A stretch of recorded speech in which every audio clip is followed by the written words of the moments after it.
Coach Shanahan's play calling approach in the red zone different from offensive coordinators you've had in the past? Is he more aggressive?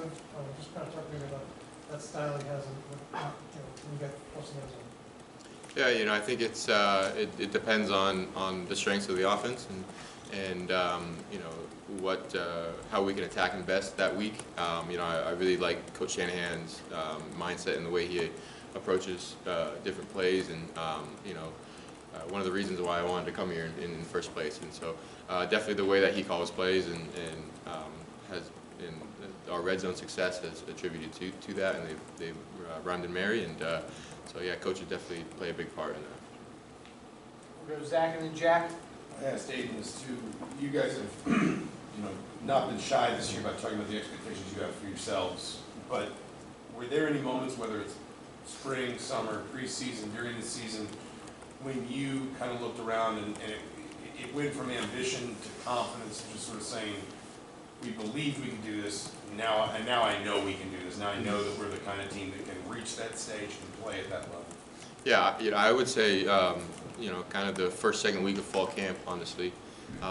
We had a lot of new pieces in the spring, and so kind of trying to understand the offense, trying to understand the way everything works, and understand, the players around each other and stuff. And so it was tough in the spring a couple times with just getting time and chemistry and all that, and then progressing through the summer and getting to fall camp. We really hit stride. We're playing against one of the best defenses in the league, and we knew that they were going to be really good this year. And so when we started to move the ball on them and make some plays, I think that built confidence in ourselves, knowing that we can execute at such a high level against a really good defense.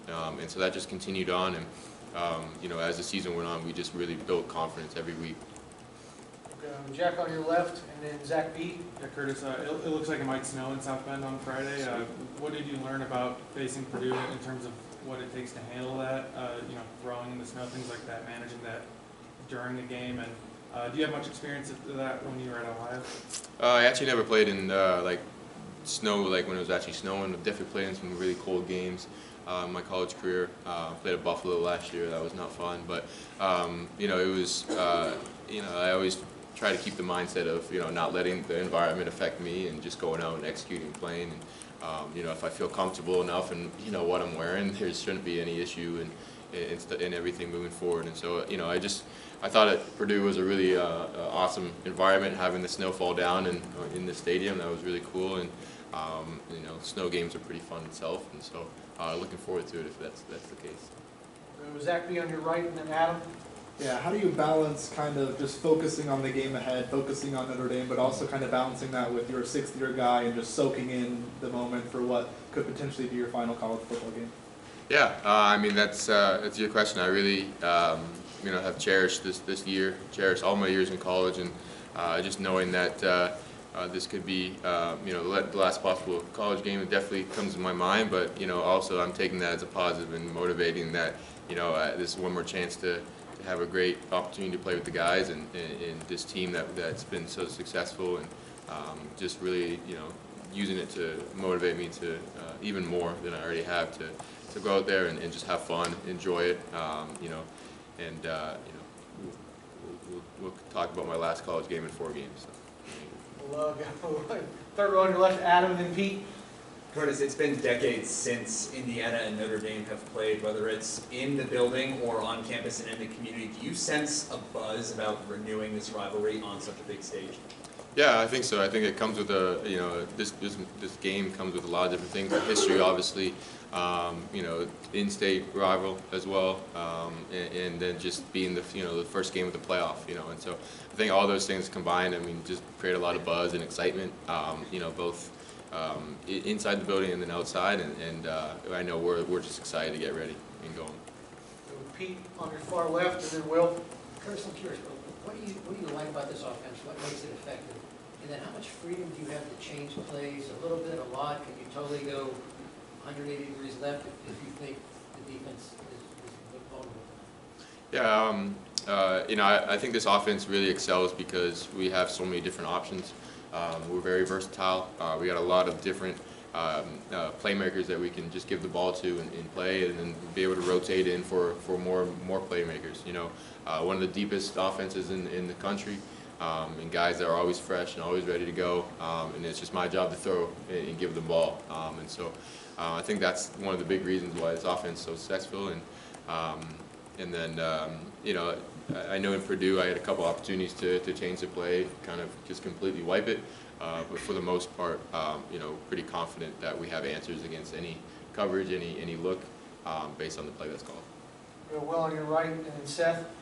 Kurtis, a few times you've been sacked this season. It's been unidentified blitzers or late blitzers. Mm-hmm.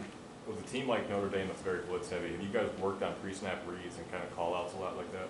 Yeah, for sure. We've looked, you know, we've you know, worked on a lot of different blitz looks, you know, basically everything they've done this year, and we'll be very prepared to handle anything that they throw at us.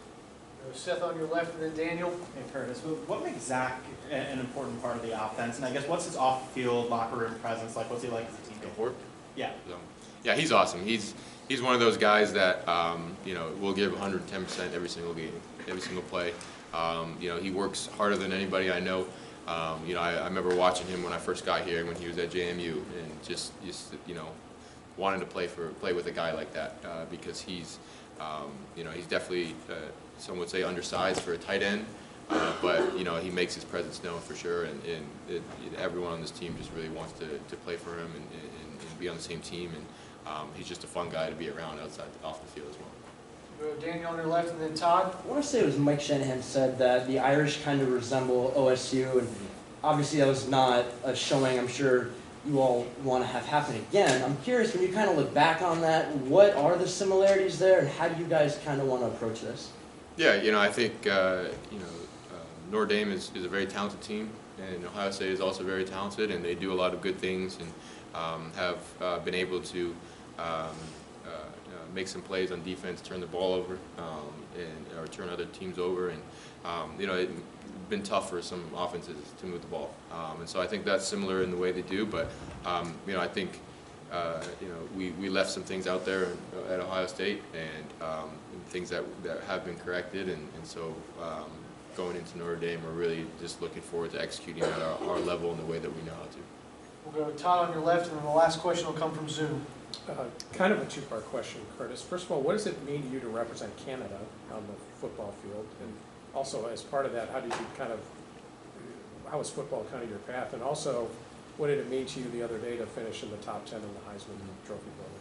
Yeah, I mean, football in Canada is definitely rising, and but you know, it's been hard to get exposure coming out of high school, and so very lucky that my brother was excelling already at Ohio already, so I had the foot in the door in that way, and just to get an opportunity to show what I could do, and you know, obviously growing up in Canada, playing the Canadian football rules and all that stuff, so that was a lot of fun, but you know, just being able to be a Canadian player, and knowing that, you know, I'm able to motivate and help you know, the younger generation in showing that you can make it to different levels and you can excel at different levels is, you know, I'm glad to be that part, and you know, hopefully I can be a good role model to you know, a lot of those aspiring Canadians as well, and just going off of that, just, you know, really blessed and honored and thankful just to be in the conversation and be in the top 10, the Heisman. You know, a year ago around this time I committed to come here, and you know, I never would have thought that you know, I could be at you know, in the top 10, and so that's just, it means a ton.